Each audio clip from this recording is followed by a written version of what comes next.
Quickly समझिए मेरे साथ में। Sir, building block model, Fitzgerald and Moon, ये जो लोग थे इन्होंने दिया हुआ है। ये सर क्यों दिया हुआ है? क्योंकि ये हमें क्या एक्सप्लेन करते हैं, ये मॉडल क्यों दिया हुआ है, ताकि हम मेजर कर सके परफॉर्मेंस। कहां पे हम मेजर कर सके परफॉर्मेंस? सर्विस इंडस्ट्री में। सर, सर्विस बेस्ड इंडस्ट्री में हम किसी भी एम्प्लॉय ने कैसे काम किया उसे कैसे मेजर करेंगे? हम बिल्डिंग ब्लॉक मॉडल को अप्लाई करके ये मेजर कर सकते हैं। सर, इसमें 3 बातें आती है। सबसे पहली बात हमारी आती है इसमें डायमेंशन, सेकंड आती है रिवॉर्ड, थर्ड आती है हमारे स्टैंडर्ड। सर, डायमेंशंस का मतलब होता है गोल जो कि एक ऑर्गेनाइजेशन को अचीव करना है। जैसे कि आपको पैसे कमाने, तो आपका ये गोल है। किसी भी ऑर्गेनाइजेशन का जो गोल होता है, यानी कि मुझे क्या अचीव करना है, वो होता है हमारा गोल। और गोल को मैं 2 हिस्सों में बांटता हूं। यहां पे जो होता है हमारा रिजल्ट, सर अगर गोल अचीव हो जाते हैं कि नहीं होते हैं, ये हमारा रिजल्ट हमें शो करते हैं। और हमारे रिजल्ट 2 तरीके के होते हैं। फर्स्ट होता है हमारा फाइनेंशियल परफॉर्मेंस, सेकंड होता है हमारा कॉम्पिटिटिव परफॉर्मेंस। फाइनेंशियल परफॉर्मेंस आपको ये बताते हैं कि हमने नेट प्रॉफिट कितना सोचा था, कितना अचीव किया है आपने जितना टर्नओवर सोचा था उतना अचीव किया है कि नहीं किया, जितना आपने रेवेन्यू अपना इंक्रीमेंट सोचा था क्या आपने वो अचीव किया है कि नहीं। यानी कि पैसों की फॉर्म में हम फाइनेंशियल परफॉर्मेंस को देखेंगे।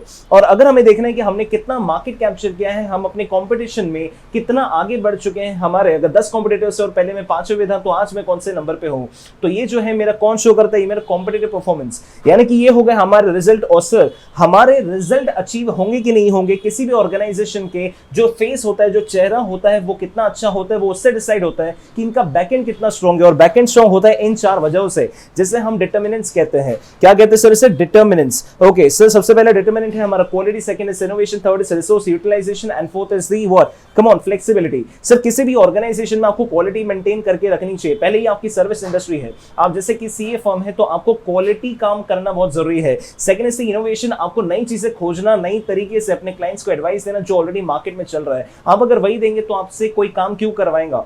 आई मीन सीए के हिसाब से तो ओके, लेकिन बाकी सर्विस इंडस्ट्री की अगर मैं बात करूं तो आपको एक एक्सीलेंसी हासिल करनी होगी और कुछ अटके, कुछ अलग उन्हें देना होगा, तब जाके वो आपके पास में आएंगे। Third is the flexibility. अगर क्लाइंट को कोई चीज पसंद नहीं आ रही तो सर उनके हिसाब से, यानी कि कस्टमर के हिसाब से कस्टमाइज करना अपनी चीजों को, अपने प्रोडक्ट को बेचने का तरीका बदलना। जैसे कि मार्केट ट्रेंड्स चल रहे हैं उसके हिसाब से उसे कहते हैं कस्टमाइजेशन, उससे कहते हैं हम flexibility. That means you are completely flexible, आप कैसे भी मार्केट के हिसाब से टर्न ले सकते हो। And fourth is the resource utilization. Sir, किसी भी सर्विस बेस्ड इंडस्ट्री में सबसे बड़ा रिसोर्स होता है इंसान, दैट इज ह्यूमन। और ह्यूमन कैसे काम करते हैं सर, वो आपके ऊपर डिपेंड करते हैं, आप उन्हें कैसे उसका इस्तेमाल करते हैं। आप अगर उन्हें 10,000 की सैलरी दे रहे हो तो 10,000 वसूल हो रहे हैं कि नहीं, ये आपके ऊपर डिपेंड करता है एज एन ऑर्गेनाइजेशन।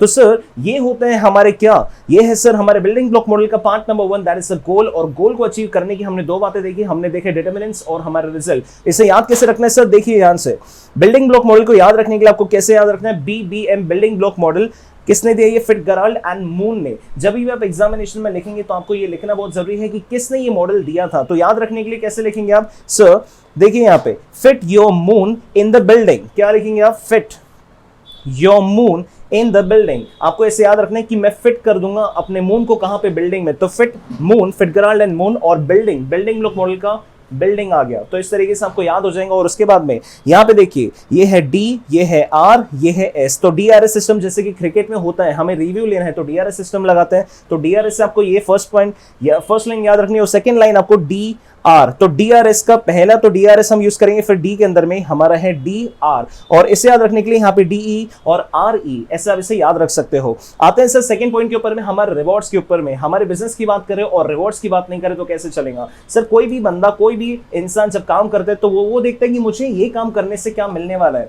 तो रिवॉर्ड किसी भी फॉर्म में हो सकता है, आपके पैसों के फॉर्म में, आपकी मोटिवेशन के फॉर्म में, किसी भी फॉर्म में। तो सबसे पहले देखते हैं कि आपका रिवॉर्ड क्या होना चाहिए। सर, आपका रिवॉर्ड कभी भी क्लियर होना चाहिए। आपने अगर ये अचीव किया तो मैं आपको ये चीज दूंगा, ये आपको व्हीकल दूंगा, मैं आपको एक्टिवा, होंडा एक्टिवा गिफ्ट करूंगा, तो आपकी हर चीज क्लियर होनी चाहिए। Second is the motivation. Sir, वो चीज जो मैं कर रहा हूं वो करने से मुझे क्या होना चाहिए? मुझे उसमें बहुत मजा आना चाहिए, मुझे मोटिवेशन होना चाहिए। फॉर एग्जांपल सर, मैं अगर आपको बोलता हूं कि मेरे लिए आप एक बुक डिजाइन कीजिए, फिर बुक लिख के दीजिए जिसमें 2 महीने का टाइम लगेगा, और मैं आपको सिर्फ उसमें 10 रुपीज दूंगा, तो क्या आपके लिए मोटिवेशन है? नहीं सर। वहीं पे अगर मैं आपको 10 लाख रुपीज या फिर 2 लाख रुपीज ऑफर करूंगा तो आपके लिए एक तरीके से मोटिवेशन होगा। तो हर इंसान का मोटिवेशन मोटिवेशन अलग होता है, तो आप उसके मोटिवेशन का भी ख्याल रखिए कि वो रिवॉर्ड अचीव करने से उस इंसान को कितनी खुशी मिलती है। Third is controllability. सर जो काम आप उसे दे रहे हैं भले ही कितना अच्छा हो, कितना भी उसमें रिवॉर्ड हो, मोटिवेशन हो, लेकिन क्या वो उसके कंट्रोल में है, क्या वो चीज वो कर सकता है। सर अगर मैं आपसे पूछूं कि जमीन वो चांद तारे लेके आओ, आपको अगर मैं ऐसे काम दे रहा हूं जो कि मेरे कंट्रोल में नहीं है, लेकिन हाँ यहाँ पे लिखा है कि प्राइस टैग, अगर आपने ये काम कर लिया तो आपको 10 lakh rupees,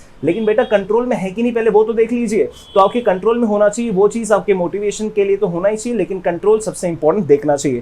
third is standard. Sir किसी भी बिजनेस में अगर आपने उन्हें बताया अपने एम्प्लॉइज को कि आपको समझ लीजिए 10,000 करोड़ का प्रॉफिट टारगेट अचीव करना है, तो ये कितना हद तक, ये कितने हद तक अचीवेबल है, आपको सबसे पहले वो देखना चाहिए। सर स्टैंडर्ड की अगर मैं बात करूं, standard is what a yardstick, कि मुझे इसके हिसाब से खुद को मेजर करना है। अगर सर ने कह दिया कि 10,000 crore, so this is my standard, मुझे इसके ऊपर ही जाना है, या फिर एटलीस्ट 10,000 करोड़ अचीव किया अगर मैंने, तो क्या कहा जाएगा कि आपके ऑर्गेनाइजेशन में काम अच्छे से चल रहा है, या फिर आपकी ऑर्गेनाइजेशन का काम अच्छा है, आपके एम्प्लॉइज ने बहुत अच्छे से काम किया, you have done a brilliant job. आपने जैसे कि स्टैंडर्ड कॉस्टिंग में पढ़ा है सर, जो हमने टारगेट सोचा था अगर हमने अचीव किया है तो हम कहेंगे कि हमने स्टैंडर्ड के हिसाब से अच्छा काम किया है। तो स्टैंडर्ड सेट करते समय फिर स्टैंडर्ड के टाइम पे हमें क्या बातों का ख्याल रखना है। सबसे पहले सर वो अचीवेबल होना चाहिए। सर जितना भी स्टैंडर्ड उन्हें दे रहे हैं, जो भी फिगर आप उन्हें दे रहे हैं, जो भी अचीव करने के लिए दे रहे हैं, वो उनके अचीव होना चाहिए। ऐसा नहीं कि आप उन्हें बहुत बड़ा अमाउंट दे रहे हैं फिर आप ऐसा दे रहे हैं जो कभी अचीव हो ही नहीं सकता। Second is the ownership. Sir अगर किसी भी ह्यूमन की बात अगर मैं आपसे पूछूं, तो अगर आप उससे काम दे रहे तो वो क्या कहेंगे, सर मुझे वो काम दो जो कि मुझे पूरी अथॉरिटी हो करने की। आप अगर उसे ऐसा कोई काम दोगे जिसमें एक लाइन सेट होगी, दैट मींस अगर आपको ये काम कंप्लीट करना है तो आपको 3 लोगों का अप्रूवल लेना होगा, और अगर 3 लोगों ने अप्रूवल अटका दिया तो आपका काम अटक जाएगा। दैट मींस आपको वही काम उसे देना चाहिए जो कि पूरा का पूरा सोलली इंडिपेंडेंटली वो हैंडल कर सके। अगर ऐसा कोई काम दे रहे हो जो कि वो नहीं कर सकता, या फिर किसी और के पास में अथॉरिटी वो चीज को करने के लिए, तो इस इंसान को हमेशा ऐसा फील होगा कि सर सब कुछ करने के बाद भी मैं कुछ कर नहीं पा रहा हूं। तो पूरी अथॉरिटी, पूरी सोल लायबिलिटी और रिस्पांसिबिलिटी उस इंसान को देनी पड़ेगी हमें। That means the ownership. Third is the equity. Sir हमारी ऑर्गेनाइजेशन में 50 लोग काम करते हैं, 1 2 3 4 ऐसे 50 लोग काम करते हैं। सर पहले वाले को आपने जो टारगेट दिया वो बहुत ही सिंपल है, और लास्ट वाले को जो आपने टारगेट दिया वो बहुत ही टफ है। तो मैं आपसे पूछता हूं कि क्या आप खुश रहोगे ऐसे ऑर्गेनाइजेशन में जहां पे बहुत ही आसानी से टारगेट अचीव करने वाले को बहुत ज्यादा इंसेंटिव मिल जाते हैं और आपको सब कुछ करने के बाद भी कुछ भी नहीं मिल पाता? ऐसे ऑर्गेनाइजेशन स्ट्रक्चर में आपका ज्यादा देर तक टिकना नामुमकिन है। तो गाइस ये है हमारा बिल्डिंग ब्लॉक मॉडल। आइए हमारे क्वेश्चन की तरफ बढ़ते हैं और धीरे से जल्दी से हम अपना okay so friends concept cover करने के बाद में चलिए क्वेश्चन की तरफ चलते हैं। ये है हमारा बिल्डिंग ब्लॉक मॉडल के ऊपर क्वेश्चन। द सूप ऑफर करता है ब्यूटी केयर सर्विसेज। सर जो ब्यूटी पार्लर वाली लड़कियां होती है ना, जो काम करती है वो सब काम इनके हैं। Hair care, body care, manicure, pedicure, skin care. हमारे 150 सेंटर से पूरे कंट्री में सेंटर सर इनकी इतना बड़ा काम फैला हुआ है। Okay business of the beauty parlour काफी कॉम्पिटिटिव है, बहुत लोग हैं इसमें। हर एक centre autonomously and managers are able to offer customise services. हर कोई सेंटर अपने क्षेत्र के हिसाब से अपनी सर्विसेज को कस्टमाइज कर सकता है। कहीं पे अगर मैनिक्योर का रेट 150 रुपए तो कहीं पे 50 रुपए में भी कर सकते हैं ग्रामीण एरियाज में। तो depending upon the village and the rural और अर्बन एरियाज तो वो काम कर सकते हैं। सुप का जो मिशन स्टेटमेंट है वो है कि हम इंस्पायर करना चाहते हैं, एनहांस करना चाहते हैं beauty by using knowledge and experience. Sir क्या फालतू की बातें लिखी है। ब्यूटी हम अपनी आंखों मतलब ये जो है ब्यूटीनेस को बढ़ाना चाहते हैं, और कैसे बढ़ाना चाहते हैं? अपने एक्सपीरियंस को यूज करके, हमारे सालों के एक्सपीरियंस को और नॉलेज को यूज करके। सर ये सब चीजों में इतना दिमाग लग सकता है इनका, सोचिए। तो establish the long term relationship अपने क्लाइंट्स के साथ में, तो high level of satisfaction emphasize on. अगर आपको हाई लेवल का सेटिस्फैक्शन देना है तो आपको ये चीजों फोकस करना है। Service customization, professionalism, work, clinical responsibility, clients feedback. हमें क्लाइंट का फीडबैक लेते हुए काम करना है, हम कहां पे वीक हैं, हम इस हिसाब से अपना ऑर्गेनाइजेशन चलाते हैं।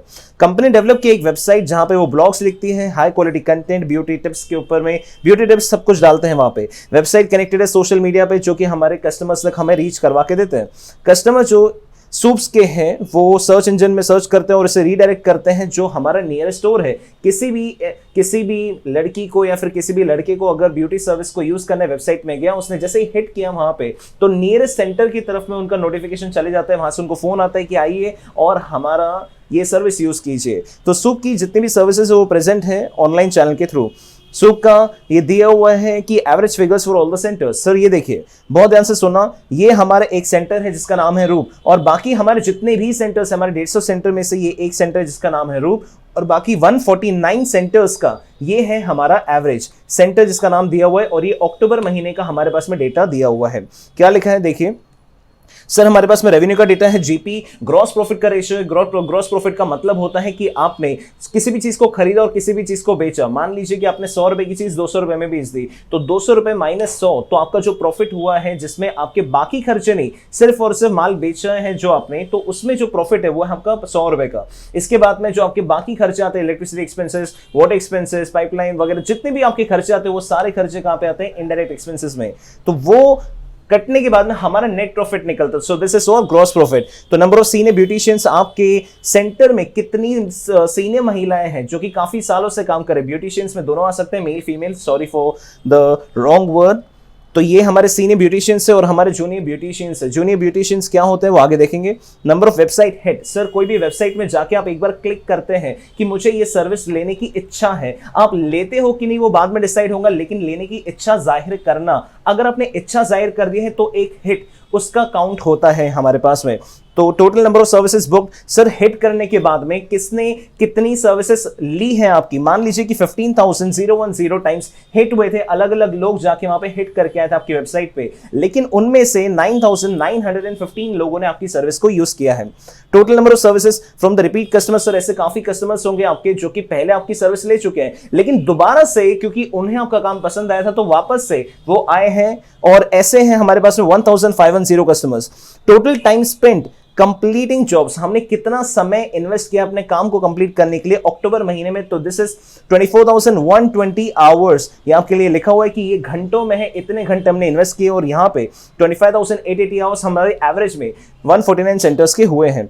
Number of new service package, sir काफी बार ऐसा होता है कि कोई भी काम चालू करता है तो एक हमेशा एक लिमिटेशन होती है अगर वो पुराने काम को करे तो हर इंसान चाहता है कि अपने काम में नई चीजें लेके आना, इनोवेशन लेके आना। तो समझ लीजिए कि ब्यूटी केयर में उन्होंने कोई नई चीज चालू कर दी, मैनिक्योर पेडिक्योर के अलावा उन्होंने नई सर्विस कोई चालू कर दी है, तो वो नई सर्विस जितनी भी उन्होंने चालू की है उससे उन्हें कितने नंबर चालू किए? उन्हें 3 ऐसी सर्विसेज चालू की है, और बाकी सेंटर्स ने कुल मिला के एवरेज में सिर्फ 2 नई सर्विस चालू की है अक्टूबर महीने में।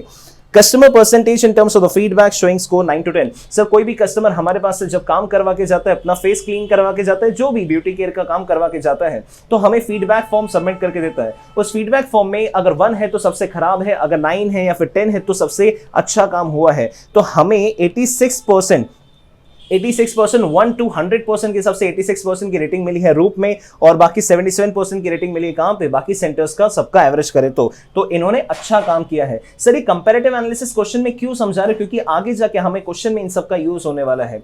फिलहाल के लिए समझिए कि कोई भी ऑर्गेनाइजेशन हमेशा चाहती है कि मैं काम करूं और इतना अच्छा काम करूं कि बाकी कॉम्पिटिटर्स मार्केट से पछड़ जाए, उनका बिल्कुल भी काम ना चले। तो अब मैं कंपेयर करूं कि मैंने कितना अच्छा काम किया, तो मेरे पास में मार्केट में जो मेरे साथ में एग्जिस्टिंग है या फिर जितने भी बाकी सेंटर्स है उनका मेरे पास में डेटा रेडी होना चाहिए कि भाई मैंने अगर 100 रुपए कमाए तो बाजू वाले ने अगर 50 रुपीज कमाए, 70 रुपीज कमाए, तो मैंने उनसे 30 रुपए ज्यादा कमाए हैं। सो दिस 30 रुपीज एक्स्ट्रा जितना आपने एक्स्ट्रा कमाया वो कब आएगा? जब आपके पास में ऐसा डेटा रेडी होगा।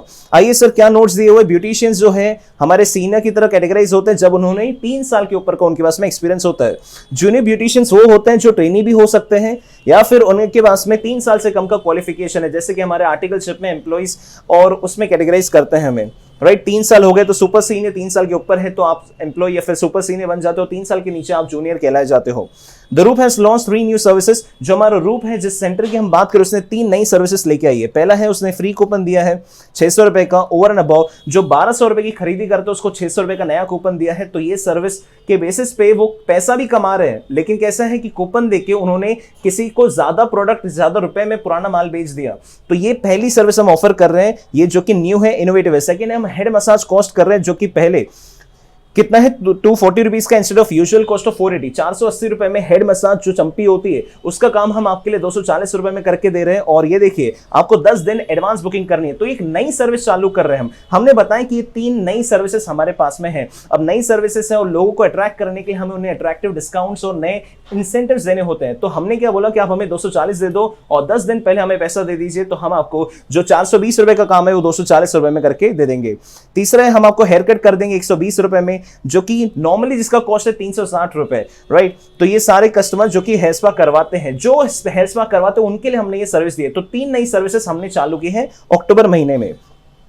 ये जो 3 नई सर्विसेज है, प्रोड्यूस रेवेन्यूज ऑफ 7,92,000 इस सर्विस का हमें निकला है, और 6,96,000 इस सर्विस से हमने कमाया, 6,48,000 हमने इस सर्विस से कमाए हैं। To comparable new service developed by the other centres. Sir ये तो ऐसा तो बात नहीं है कि सिर्फ और सिर्फ रूप ही करेगा, बाकी सेंटर्स ने भी हो सकता है नई सर्विस लेके आए हो, तो बाकी सर्विसेज मतलब बाकी सेंटर्स ने जो सर्विस लेके आए, उन्होंने प्रोड्यूस किया, उन्होंने भी कुछ पैसा कमाया हुआ है, तो उन्होंने पैसा कमाया 5,28,000 और उन्होंने कमाया 5,04,000 जो बाकी सेंटर्स ने कमाए हैं। आगे काम आएगा देखेंगे। Customers to rate the particulars from 1 to 10 on the online feedback form, 10 being the best। जो सबसे अच्छा काम करेंगे उसको 10 नंबर की रेटिंग मिलेंगी, यानी आपने सबसे अच्छा काम किया है। तो हम वो रेटिंग के हिसाब से भी देखेंगे कि किस ऑर्गेनाइजेशन के एम्प्लॉइज कितना अच्छा परफॉर्म कर रहे हैं। अगर वो परफॉर्म नहीं करे तो उनको 1 की रेटिंग मिलेंगी, 2, 5, 3, 4 की मिलेंगी। अगर अच्छा परफॉर्म करे तो 7, 8, 9, 10 की रेटिंग मिलेंगी। आगे देखते हैं, जो हमारा चीफ ऑफ एग्जीक्यूटिव ऑफिसर है, सर बहुत बड़ी कंपनी है स्कूप लिमिटेड, तो सूप का जो है यहाँ पे एक वेबिनार अटेंड किया है उन्होंने बिल्डिंग ब्लॉक मॉडल के बारे में सुना है, ऐसे परफॉर्मेंस मैनेजमेंट के बारे में सुना है। सीईओ इंटरेस्ट है कि कैसे हम जो हमारे डायमेंशंस है, to know how the dimensions could be applied at Soup Limited। Sir dimensions क्या होता है, जैसे हमने आपको ऑलरेडी बताया हुआ है, कॉन्सेप्चुअल आपने देख लिया होगा इसके पहले, तो वो होता है सर हमारा गोल। अगर हमारे गोल को अचीव करना है तो हमारे रिवॉर्ड्स और हमारे क्या अच्छे होने चाहिए, हमारे स्टैंडर्ड्स अच्छे होने चाहिए, हमें ऑलरेडी पता है। तो सबसे पहला क्वेश्चन क्या आपके लिए, एनालाइज कीजिए कि रूप का performance relative to other centre. Sir analysis में 3 बातें आती है। सबसे पहले सर आपको एनालाइज करना है तो आपको क्या लगाना है, सर पहले तो मॉडल लगाना पड़ेगा, building block model. Building block model में हमें डायमेंशन वाला जो पार्ट है हमारे, जिसमें हमारे डिटरमिनेंट्स और हमारे रिजल्ट आते हैं। जो हमारा रिजल्ट है वो है हमारा कॉम्पिटिटिव परफॉर्मेंस, और सेकंड है हमारा फाइनेंशियल परफॉर्मेंस। फाइनेंशियल मतलब कि पैसों के हिसाब से, कॉम्पिटिटिव मतलब कि हमने कितना अच्छा काम किया बाकी कॉम्पिटिशन के हिसाब से। आइए एक करके देखते हैं सर। ये है हमारा एनालिसिस, और एनालिसिस को शुरुआत करेंगे कॉम्पिटिटिवनेस के साथ में। सर हमने कितना अच्छा कॉम्पिटिशन दिया अपने कॉम्पिटिटर्स को। तो यहां पे देखिए, website leads converted into orders. Sir simple सी बात है, मेरे वेबसाइट में कोई इंसान आया है तो समझ लीजिए कि कितना है। अगर 100 में से 66 लोगों ने मेरी वेबसाइट में हिट करने के, 100 लोगों ने अगर हिट किया है तो 66 लोगों ने उसमें ऑर्डर दिया है, तो मेरा रेशियो कितना निकलेगा, 66% लोग मुझसे माल खरीदते हैं जो मेरे पास में एक बार में आते हैं। और ये देखिए हमारे पास में ऑल टुगेदर वेबसाइट हिट्स हुए थे 15,010 के, और 9915 लोगों ने मुझसे सर्विस ली है, तो ये 66% इस प्रकार से निकला है। जो हमारे कॉम्पिटिटर है, या फिर आप कह सकते हो कि मेरे बाकी सेंटर से जिससे मैं अपना परफॉर्मेंस एनालाइज करो, चेक करो कि मेरे से आपका कितना दूरी पे है, या फिर मैंने आपके सेंटर के एवरेज के हिसाब से कितना अच्छा परफॉर्म किया है। तो इनका देखिए कि इनके वेबसाइट में 19,260 इंक्वायरीज आई थी, हिट हुए थे, और उसमें से 12,270 ऑर्डर्स इनको मिले थे।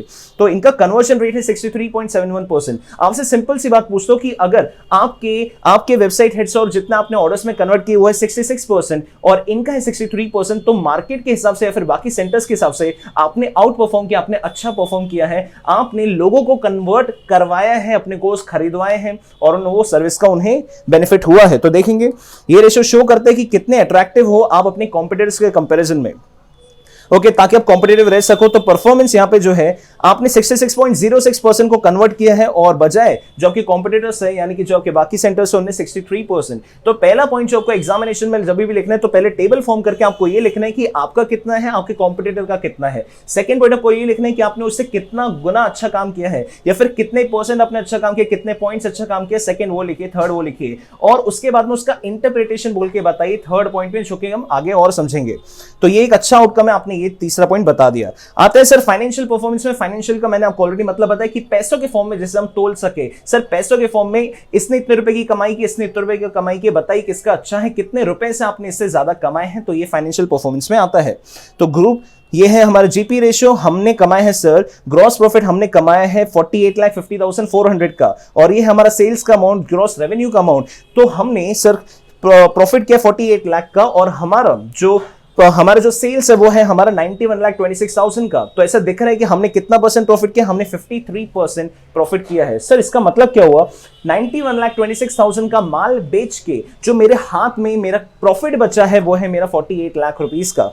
तो मैंने 53.15% अपनी ऑर्गेनाइजेशन के पैसे बचाए हैं, प्रॉफिट हुआ है मुझे इतने रुपए का। और इनके पास में कितने का प्रॉफिट होता है, 51,37,000 का, और 1,08,66,900 की इनकी रेवेन्यू होती है। तो इनका जीपी रेशियो यानी कि इनका परसेंटेज कितना निकलता है 47.28%। हर 100 रुपए बेच के इनको 47 रुपीज इनके जेब में बचते हैं, और हमारे रूप के केस में हर 100 रुपए कमाल बेच के हमारे 53.15% रुपए हमारे जेब में बचते हैं।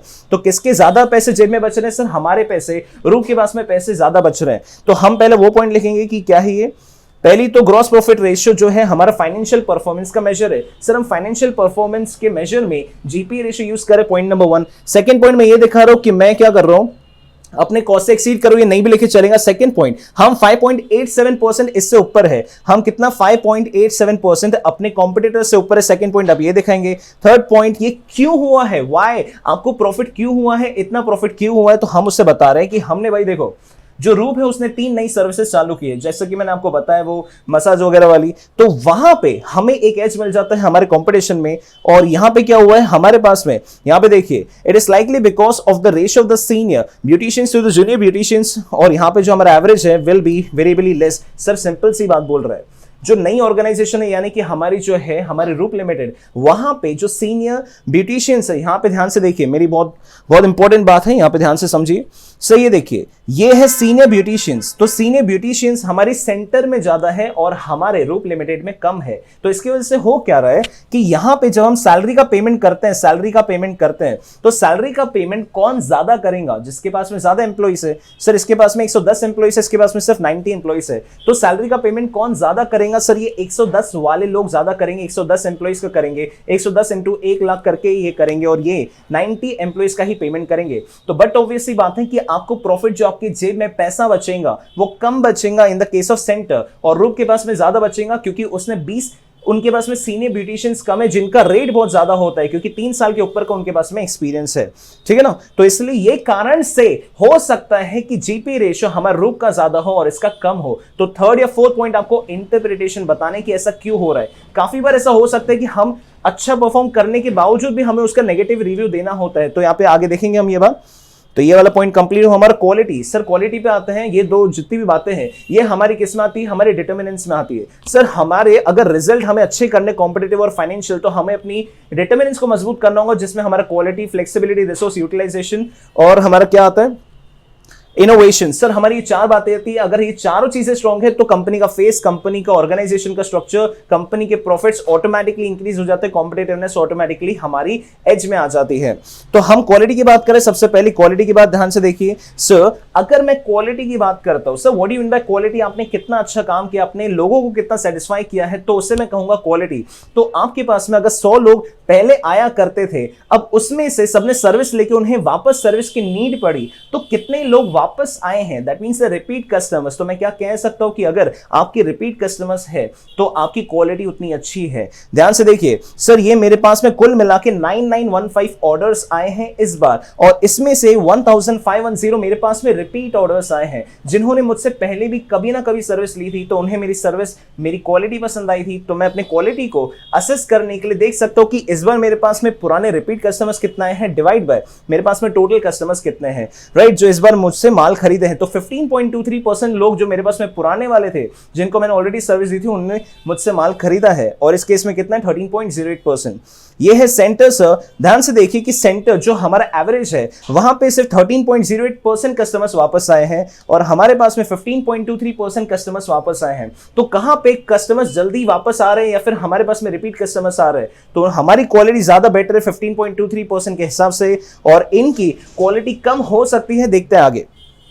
तो क्वालिटी एक रेशियो है जो कि हमारा क्या है? And if it is poor customer will not return. अगर क्वालिटी आपकी अच्छी तो कस्टमर वापस आएगा, नहीं होंगी तो नहीं आएगा। अगेन हमने सरपास किया है 2.15% पॉइंट से। देखिए ये है 2.15%, तो 13.08 minus 15.23, this is what 2.15। Though it is having a lower ratio than the senior beauticians to junior beauticians. हमारे जो एम्प्लॉइज है वो क्या है? एंथुसियास्टिक स्टाफ है। सर ध्यान से समझिए, जिसके पास में सीनियर एम्प्लॉइज होंगे, हो सकता है सीनियर एम्प्लॉइज मतलब 3 साल से ज्यादा काम किए हुए, तो सीनियर एम्प्लॉइज होने के बावजूद भी आप देख सकते हैं कि हमारे पास में रिपीट कस्टमर्स ज्यादा है, रिपीट जिनको हमने ऑलरेडी सर्विस दी है। ऐसा क्यों हो रहा है? क्योंकि हमारे जो जूनियर एम्प्लॉइज है, आपने ऐसा देखा होगा अपने आर्टिकलशिप में काफी बार कि एम्प्लॉइज जो है या फिर जो हमारे टॉप लेवल लोग हैं जो काम करते ही नहीं है, लेकिन उनको सैलरी ज्यादा मिलती है, उनका एक्सपीरियंस भले ज्यादा होता है, लेकिन काम कुछ नहीं करते हैं। जो काम करता है आर्टिकल करता है, जो काम करता है नया एंथुसियास्टिक जो बंदा आपकी कंपनी में आता है, आपके ऑफिस में आता है, वो करता है, तो भी उन्हें ज्यादा पैसे मिलते हैं जो पुराने लोग हैं। ऐसा क्यों होता है? क्योंकि इनके एक्सपीरियंस की वैल्यू होती है। तो सर हमने यहाँ पे क्या किया, हमारे कस्टमर्स को हमने ज्यादा अच्छी सर्विस दी है, और वो क्यों हुआ है? जो कि हमारे पास में 3 साल से कम एक्सपीरियंस वाले लोग हैं, उन्होंने बहुत अच्छा काम किया है, तो उस कारण से सीनियर ना होने के बावजूद भी हमने अच्छा काम किया है, तो ये हमारे लिए एक एज है। थर्ड पॉइंट में बनता है सर फ्लेक्सिबिलिटी। फ्लेक्सिबिलिटी मतलब कि सर मुझसे जो काम करवाने करवा दो, मैं आपके सारे काम कर दूंगा, नए तरीके के काम, मार्केट से जितने भी चेंजेस हो रहे सबको एडजस्ट कर लूंगा मैं, तो उसे कहते हैं flexibility. You are flexible enough, whatever the market is changing, like you are changing according to it. तो देखते हैं सर हमारे पास में टाइम टेकन पर जॉब। बहुत ध्यान से सुनिए सर, अगर मैं आपसे कहता हूं कि मेरे पास में काफी सारे काम हैं और आपको फ्लेक्सिबल हो, बहुत जल्दी आप चीजें समझ लेते हो, चेंज कर लेते हो, एडजस्ट हो जाते हो, तो उसमें मैं आपसे कहूंगा कि आप कितना टाइम इन्वेस्ट करते हो कोई भी चीज को करने के लिए, एक परफेक्टली तरीके से करने के लिए आप वो चीज में कितना टाइम इन्वेस्ट करते हो। जैसे कि यहां पे देखिए सर, मैंने 9,915 ऑर्डर्स लिए हैं, 9,915 मैंने ऑर्डर्स लिए हैं पूरे अक्टूबर महीने में, और उन अक्टूबर महीने के ऑर्डर्स को पूरा करने के लिए मुझे 24,120 आवर्स लग गए। मुझे इतने घंटे लग गए अपने ऑर्डर्स को पूरा करने के लिए। तो क्या मैं कह सकता हूं कि आवर्स पर ऑर्डर, आपने एक ऑर्डर को पूरा करने के लिए कितने घंटे लिया है, ये वो रेशियो है। तो 2.43 घंटे आप लेते हो एक ऑर्डर को पूरा करने के लिए रूप में, और बाकी सेंटर्स का अगर मैं एवरेज देखूं तो 2.11 आवर आप लेते हो एक ऑर्डर को पूरा करने के लिए। क्या मैं पूछ सकता हूं कि सर आपने कम समय कहां पे यूज किया है? सर रूप ने ज्यादा समय लिया है और हमारे सेंटर्स ने एक काम को पूरा करने के लिए कम समय लिया है। अब उसके लिए आप कह सकते हो क्या वजह हो सकती है? सर पहली बात तो यहां पे क्या हुआ है, हमने ज्यादा टाइम लिया है कोई भी जॉब को कंप्लीट करने के लिए। अब ये बिल्कुल भी सही नहीं है। पहला पॉइंट तो आपको ये लिखना है, सर देखो आपको जितना जल्दी हो सके उतना काम करना चाहिए, लेकिन अब ये क्यों है? Probably because of what, slightly less experience staff. Sir उनके पास में 110 सीनियर लोग हैं और हमारे पास में सिर्फ 90 सीनियर लोग हैं। जैसे जैसे आप काम करते हो, जैसे जैसे आप पुराने हो जाते हो, आप फैमिलियर हो जाते हो, आप कम समय लेते हो, लेकिन यहाँ पे सर हमारे पास में एक्सपीरियंस की कमी है, तो उनके पास में सीनियर लोग ज्यादा, इसलिए उनका काम जल्दी फटाफट हो जाता है, राइट। और उसके बाद में देखिए यहां पे क्या है सर, बहुत ही इंपॉर्टेंट पॉइंट लिखा हुआ है। ये इसलिए भी हो सकता है क्योंकि हम काफी कॉम्प्रिहेंसिव काम करते हैं, हम बहुत सारे काम करते हैं, इसलिए हमें सीखने में समय लगता है, हमें एक नई चीज को स्टार्ट करने में समय लगता है, इसलिए हमने एक जॉब को कंप्लीट करने के लिए ज्यादा टाइम लिया है। तो आपको वजह भी बतानी है। आप देख सकते हैं कि यहां पे हमने गलती तो की है, हमने ज्यादा समय लिया है अपने सेंटर के हिसाब से, लेकिन हमने जो पॉइंट्स दिए हैं, जो हमने प्रूव किया है, वो हमारे नेगेटिव नहीं जा रहे, कहीं ना कहीं पॉजिटिव वे में भी जा रहे हैं। तो हार के बावजूद भी हम जीत गए हैं, ऐसी बात हो रही है यहां पे। Given the fact that the higher percentage of the return customers than other centers and graded 9 or 10 of the most of the customers, sir हमने अभी ऊपर देखा है कि हमारे सेंटर रूप में लोग काफी खुश हैं, रिपीट कस्टमर्स आ रहे हैं। तो आप ऐसा नहीं कह सकते कि हम भले ज्यादा टाइम ले रहे हैं लेकिन हम खराब काम नहीं कर रहे सर। हम ज्यादा टाइम ले रहे हैं लेकिन हम ईमानदारी से सबको सर्विस अच्छी दे रहे हैं, इसलिए हम इसको एडवर्सली नहीं ले सकते। इसको ऐसा नहीं बोल सकते आपने गलत काम किया, अच्छा ढंग से काम नहीं किया, ऐसा नहीं बोल सकते यहाँ पे सर। उसके बाद आता है हमारे पास में रिसोर्स यूटिलाइजेशन। किसी भी सर्विस बेस्ड इंडस्ट्री में आपको ऑलरेडी पता है कि रिसोर्स सबसे बड़ा होता है हमारे ह्यूमन, इंसान सबसे बड़ा रिसोर्स होता है किसी भी ऑर्गेनाइजेशन में। तो हर इंसान ने कितना अच्छा परफॉर्म किया है उसे कहते हैं रिसोर्स यूटिलाइजेशन। ओके तो सर मुझे अगर इस इंडस्ट्री में, इस क्वेश्चन में, इस एग्जामिनेशन के क्वेश्चन में अगर मुझे देखना है कि रेवेन्यू, मुझे हर एक एम्प्लॉय से मुझे कितनी कमाई हुई है, सर सिंपल सी बात है। देखिए ये जितने भी एम्प्लॉयज है, इन सब के कारण ही आपके बिजनेस चलते हैं, इन सब ही काम करते हैं, तभी जाके आपको बड़ा अमाउंट कमाई का होता है। हमारे केस में हमारी कमाई हुई है 91,26,000 रुपीज। हमने 91,26,000 रुपीज का धंधा किया है पूरे साल भर में, नहीं सॉरी अक्टूबर महीने में। और ये धंधा जो हुआ है ये 150 एम्प्लॉइज की मेहनत की वजह से हुआ है। हमारे पास में 150 एम्प्लॉइज काम करता है, दिखा देता हूं आपको एक सेकंड में। ये देखिए सर हमारे पास में 150 एम्प्लॉइज काम करते हैं, ये 90 + 60 हमारे होते हैं 150। हमारे पास में 150 एम्प्लॉइज काम करते हैं और उनकी वजह से हमें 91,26,000 का कमाई हुई है, या फिर आप कह सकते हैं कि हमें क्या हुआ है, टर्नओवर इतना हमने अचीव किया है। तो इस टर्नओवर में इनका डायरेक्टली हिस्सा है। तो मुझे बताइए कि हर एक एम्प्लॉय की वजह से मेरी ऑर्गेनाइजेशन ने कितने कमाए हैं। तो ये है मेरा 91,26,000 कुल मिला के रेवेन्यू का अमाउंट और हर एक एम्प्लॉय ने कितने कमाए हैं वो निकालने के लिए मुझे डिवाइड करना होगा टोटल एम्प्लॉयज से। तो total revenue divide by total employees आपको मिलेगा कि हर एक एम्प्लॉय ने कितने रेवेन्यू में कंट्रीब्यूशन दिया है। तो हमारे हर एक एम्प्लॉय ने 60,840 रुपीस का कंट्रीब्यूशन दिया है और इनके केस में 65,860 रुपीस का आ रहा है। तो ये हमसे कितने रुपए ज्यादा है सर? ये हमसे 5020 रुपीस हर एक एम्प्लॉय ज्यादा कमाई करके दे रहा है अपने बिजनेस में हमारे टर्नओवर के लिए। ओके तो सर क्रिटिकल रिसोर्स किसी भी हमारे सर्विस बेस्ड इंडस्ट्री का रिसोर्स होता है हमारा स्टाफ। तो यूटिलाइजेशन कैसा होना चाहिए? हमारा लो है बाकी सेंटर्स के कंपैरिजन में। कितना कम हमने यूटिलाइज किया? 5020 का हमने कम यूटिलाइज किया है पर beautician. This links with the average time to complete the job is longer than other centers. Sir अगर हमने जल्दी काम किया होता तो हम ज्यादा ऑर्डर्स ले पाते। अब हमने पिछले एग्जांपल में ऑलरेडी देखा है ऊपर में कि हमने ज्यादा समय लिया क्योंकि हम कम फ्लेक्सिबल है। हो सकता है अगले साल हम फ्लेक्सिबल हो जाए, लेकिन हमारी स्पीड कम है और कम ऑर्डर्स लेने के कारण हम हर एम्प्लॉय से ज्यादा काम करवा नहीं पाए, उनसे ज्यादा कमाई नहीं कर पाए। However, सर नेगेटिव के बाद में however लिख के देखो क्या लिख रहा है। However, given that uses a less experienced staff, sir जो रूप है अपना कम एक्सपीरियंस वाला स्टाफ है सर, क्योंकि सीनियर वाले जो इनके पास में 110 है, सेंटर के पास में और रूप के पास में सिर्फ कितने 90।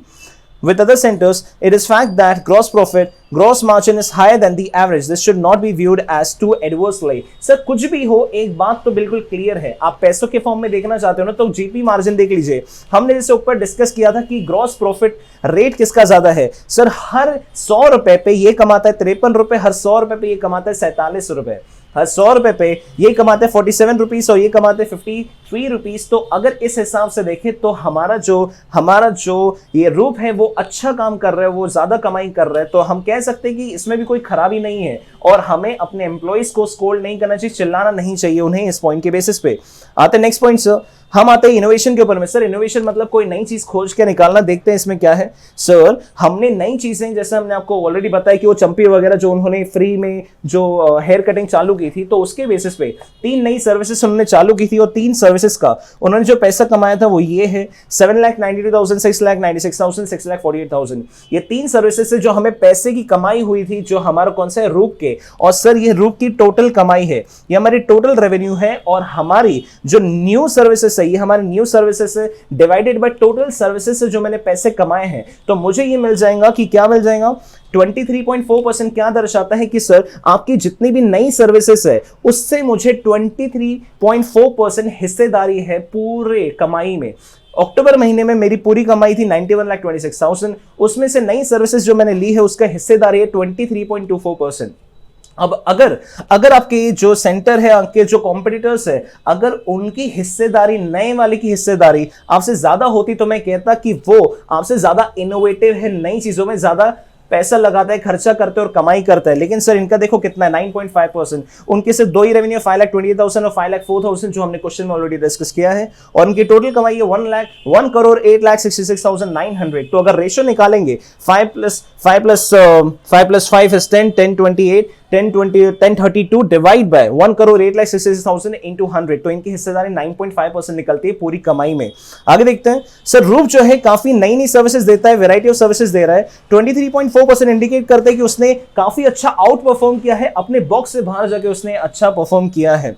In the front creating a far greater effect by the revenue introduction of the new service packs, नए सर्विस पैक्स को लाने की वजह से उससे ये सब फायदे हुए हैं और वो नए कस्टमर्स को अट्रैक्ट कर पाया है। ये काफी अच्छा परफॉर्मेंस है सर। तो हमने क्या कंप्लीट किया, हमने अपना डायमेंशंस का पार्ट कंप्लीट किया, जिसमें हमने 2 बातें देखी। डायमेंशन क्या होता है सर, हमें गोल कंप्लीट करना है। गोल के 2 हिस्से होते हैं, सबसे पहला होता है हमारे डिटरमिनेंट्स और सेकंड है हमारा रिजल्ट्स। सर रिजल्ट्स यानी कि हमारे कॉम्पिटिटिव परफॉर्मेंस और फाइनेंशियल परफॉर्मेंस। आपका ये फेस ऑफ द ऑर्गेनाइजेशन, आपके ऑर्गेनाइजेशन का फेस कितना अच्छा होगा, ये डिपेंड करते हैं आपके बैकएंड के ऊपर में, आपके किसके ऊपर में, डिटरमिनेंट्स के ऊपर में। डिटरमिनेंट्स में 4 बातें हमने देखी, रिसोर्स यूटिलाइजेशन, क्वालिटी, फ्लेक्सिबिलिटी और इनोवेशन। अगर हमारे डिटरमिनेंट्स अच्छा होगा तो रिजल्ट ऑटोमेटिकली अच्छे हो जाते हैं।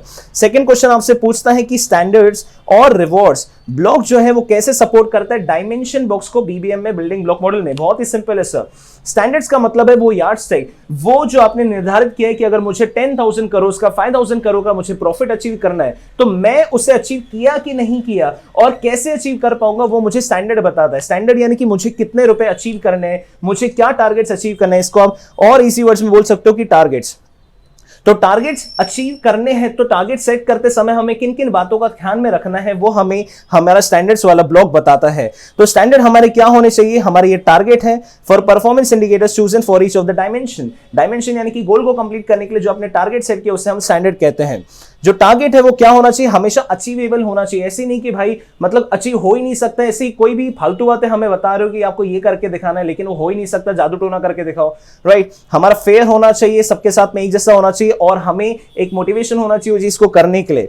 The performance of the organisation could suffer अगर हमने अपने क्राइटेरिया को मेट नहीं किया तो, अगर हमने टारगेट को अगर हमने अच्छे से सेट नहीं किया तो। थर्ड आता है हमारा ब्लॉक रिवॉर्ड का ब्लॉक। रिवॉर्ड का मतलब है कि ये काम कंप्लीट करने पे, अगर मान लीजिए स्टैंडर्ड आपने कंप्लीट कर दिया, फिर ऑर्गेनाइजेशन में आपने अच्छा काम किया, तो काम कंप्लीट करने के बाद ना आपको क्या मिलेगा, आपको रिटर्न में उससे क्या मिलेगा, उससे कहते हैं रिवॉर्ड। कोई भी चीज अच्छा काम करने के बाद ना आपको जो पैसे मिलता है, धन मिलता है, फिर कोई भी आपको रिकॉग्निशन या फिर आपको कोई भी इंक्रीमेंट मिलता है आपकी लाइफ में, उससे कहते हैं रिवॉर्ड। तो रिवॉर्ड कैसे सेट करना चाहिए, हमारे एम्प्लॉइज मोटिवेटेड होने चाहिए ताकि वो अटेंड कर सके जितने भी हमारे टारगेट्स हैं यानी कि हमारे स्टैंडर्ड्स है। It also examines the property of the good reward schemes that should be clear. हमारा रिवॉर्ड सिस्टम कैसा होना चाहिए, हमेशा क्लियर होना चाहिए। आपको फलाना रुपए मिलेंगे, फलाना समझ लीजिए कि आपने ये टारगेट अचीव किया तो आपको 1 लाख रुपीस मिलेंगे, this should be very clear. अगर ऑर्गेनाइजेशन में अपने एम्प्लॉइज को पता ही नहीं है कि मुझे क्या मिलेगा तो वो कैसे काम करेंगे अच्छे से। Second, it should be motivating. आप ऐसे नहीं बोल सकते कि बेटा ये काम करो आपको 10 रुपए मिलेंगे, लेकिन उसकी इच्छा हमेशा से उसको मोटिवेशन मिलेगा अगर आप उसको 10 लाख रुपए का अवार्ड कम से कम दोगे तो अमाउंट अपना बढ़ाइए ताकि उसके लिए वो मोटिवेटिंग हो, ऐसे चिल्लर विल्लर अमाउंट मत दो उसको। तीसरा, it should be based on the controllable factors, जो उसके कंट्रोल में है, अथॉरिटीज के पास में होनी चाहिए पूरा काम करने की, ऐसे ही उससे काम दीजिए ताकि वो रिवॉर्ड कमा भी सके। ऐसे नहीं कि सिर्फ बोलने का रिवॉर्ड दिया और काम करने का नहीं। तो staff will be engaged and motivated and it is likely that the goal dimensions will be achieved. So guys, this is the end of the question number 2 of building block model in my skill assessment questions, right? Let's move to the next question.